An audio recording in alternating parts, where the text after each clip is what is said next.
Shalom, salam sejahtera bagi kita semua. Saat ini saya akan membawakan renungan berdasarkan firman Tuhan yang terdapat di dalam Kisah Para Rasul pasal 25 ayat 1-12 sesuai bahan MTPJ Sinode Gemim tanggal 21 sampai 27 Januari tahun 2024. Bunyinya sebagai berikut. Paulus di hadapan Festus naik banding kepada Kaisar. 3 hari sesudah tiba di provinsi itu, berangkatlah Festus dari Kaisarea ke Yerusalem. Di situ imam-imam kepala dan orang-orang Yahudi yang terkemuka datang menghadap dia dan menyampaikan dakwaan terhadap Paulus. Kepadanya mereka meminta suatu anugerah yang merugikan Paulus, yaitu untuk menyuruh Paulus datang ke Yerusalem, sebab mereka sedang membuat rencana untuk membunuh dia di tengah jalan. Tetapi Festus menjawab bahwa Paulus tetap ditahan di Kaisarea dan bahwa ia sendiri bermaksud untuk segera kembali ke sana. Katanya, "Karena itu baiklah orang-orang yang berwenang di antara kamu turut ke sana bersama-sama dengan aku dan mengajukan dakwaan terhadap dia jika ada kesalahannya." Festus tinggal tidak lebih daripada 8 atau 10 hari di Yerusalem. Sesudah itu ia pulang ke Kaisarea. Pada keesok harinya ia mengadakan sidang pengadilan dan menyuruh menghadapkan Paulus. Sesudah Paulus tiba di situ, semua orang Yahudi yang datang dari Yerusalem berdiri mengelilinginya dan mereka mengemukakan banyak tuduhan berat terhadap dia yang tidak dapat mereka buktikan. Sebaliknya Paulus membela diri, katanya, "Aku sedikit pun tidak bersalah, baik terhadap hukum Taurat orang Yahudi maupun terhadap bait Allah atau terhadap Kaisar." Tetapi Festus yang hendak mengambil hati orang Yahudi menjawab Paulus, katanya, "Apakah engkau bersedia pergi ke Yerusalem supaya engkau dihakimi di sana di hadapanku tentang perkara ini?" Tetapi kata Paulus, "Aku sekarang berdiri di sini di hadapan pengadilan Kaisar dan disinilah aku harus dihakimi. Seperti engkau sendiri tahu benar-benar, sedikit pun aku tidak berbuat salah terhadap orang Yahudi. Jadi, jika aku benar-benar bersalah dan berbuat sesuatu kejahatan yang setimpal dengan hukuman mati, aku rela mati. Tetapi jika apa yang mereka tuduhkan itu terhadap aku ternyata tidak benar, tidak ada seorang pun yang berhak menyerahkan aku sebagai suatu anugerah kepada mereka. Aku naik banding kepada Kaisar." Setelah berunding dengan anggota-anggota pengadilan, Festus menjawab, "Engkau telah naik banding kepada Kaisar, jadi engkau harus pergi menghadap Kaisar." Saudara-saudara yang Kristus kasihi, salah satu cara yang dipakai seorang pemimpin untuk mempertahankan popularitas dan membangun citra diri dengan memainkan perasaan dan persepsi publik adalah bersikap populis. Cara demikian dianggap sebagai pilihan untuk mencari posisi aman, sehingga seringkali kebijakan yang diambil bisa membuat hal yang lurus menjadi bengkok dan yang hitam menjadi putih. Semua dapat dengan mudah berganti karena kepentingan dan keuntungan. Akibatnya, yang lemah dibungkamkan dan yang benar disingkirkan agar yang kuat tetap berkuasa. Hal yang sama juga dilakukan oleh Gubernur Festus. Gubernur Festus ternyata lebih suka mengikuti kemauan orang banyak daripada menegakkan kebenaran. Ia memilih mengorbankan Paulus demi mengambil hati orang Yahudi dan menghindari masalah dengan para pemuka agama Yahudi yang memusuhi Paulus.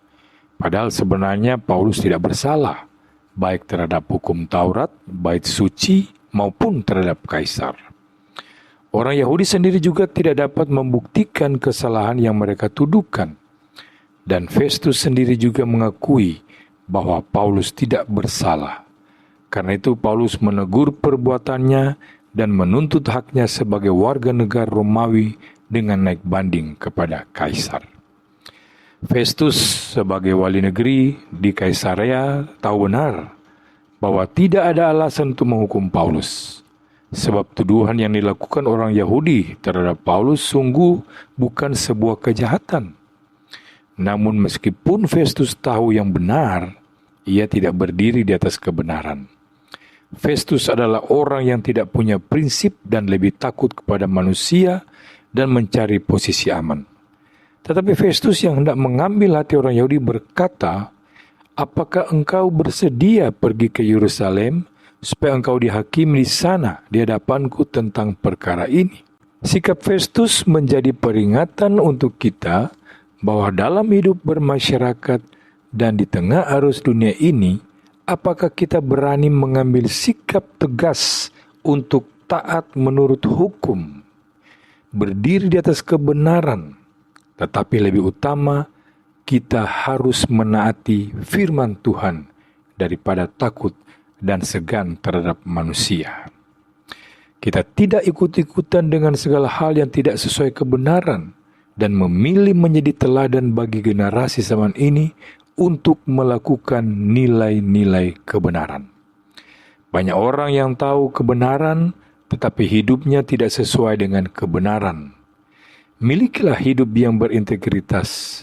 Hendaknya dalam setiap keputusan dan tindakan kita berdasarkan kebenaran firman Tuhan, bukan atas dasar kepentingan diri sendiri atau pihak lain. Banyak orang memilih jalan hidup yang tidak mau repot dengan cara mengikut arus, meskipun tidak sesuai dengan kebenaran, tidak sesuai dengan hukum, dan bahkan mengabaikan kehendak Tuhan. Namun berani melawan arus dunia ini dan memiliki kehidupan yang berbeda adalah kehendak Tuhan bagi orang percaya, seperti yang dikatakan Roma 12 ayat 2, "Janganlah kamu menjadi serupa dengan dunia ini, tetapi berubahlah oleh pembaruan budimu, sehingga kamu dapat membedakan manakah kehendak Allah, apa yang baik, yang berkenan kepada Allah, dan yang sempurna." Memang menjadi orang yang benar tidak meluputkan kita dari kemalangan. Dekat dengan Tuhan bukan berarti bahwa kita akan bebas dari masalah. Bahkan bisa jadi sebaliknya, masalah demi masalah silih berganti datang dalam kehidupan kita. Sungguh ironis, dalam pemikiran manusia pada umumnya, seharusnya yang terjadi sebaliknya. Semakin dekat dengan Tuhan dan hidup dalam kebenarannya akan menjauhkan kita dari kemalangan maupun masalah. Demikianlah kesaksian hidup pemazmur dalam Mazmur 34 ayat 20a.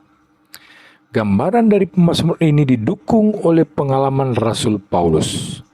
Paulus adalah bukti yang jelas bagaimana kedekatan dengan Tuhan dan kehidupan yang benar malah menghantarnya kepada berbagai penganiayaan dan hinaan.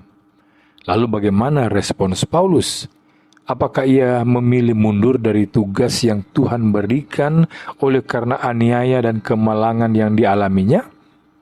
Apakah Paulus meragukan dan menganggap Tuhan tidak adil? Tidak.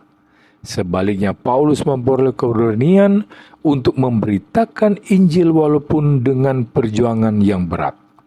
Sungguh kesaksian hidup yang menguatkan kita yang mau memilih tetap hidup benar dan mengikuti kehendak Tuhan di tengah berbagai kemalangan dan kesusahan. Nah, bagaimana seharusnya kita memandang hal ini? Tuhan mengizinkan pergumulan dalam hidup umat-Nya untuk membentuk dan mempersiapkan mereka kepada hal-hal yang Ia sediakan. Tuhan mau mempersiapkan anak-anak-Nya bagi kekekalan, sebab kita diciptakan untuk menikmati kehidupan kekal. Pergumulan dan kemalangan yang Ia izinkan bukan bermaksud untuk menghancurkan hidup kita, tetapi sebaliknya Tuhan mau membangun hidup kita agar berkenan kepada-Nya. Buktinya adalah Tuhan akan melepaskan dan memberikan pertolongan kepada umat-Nya yang dalam kemalangan dan kesusahan oleh karena kebenaran. Selain itu, kesusahan dan kemalangan oleh karena kebenaran dipakai Tuhan untuk memurnikan kehidupan kita yang nilainya jauh lebih tinggi daripada emas, agar kita memperoleh puji-pujian dan kemuliaan dan kehormatan pada hari Yesus menyatakan dirinya. Ini terdapat dalam 1 Petrus 1 ayat 7. Pertanyaannya bagi kita, maukah kita hidup taat baik kepada kehendak Tuhan maupun taat kepada hukum di dunia ini? Tuhan Yesus memberkati kita semua. Amin.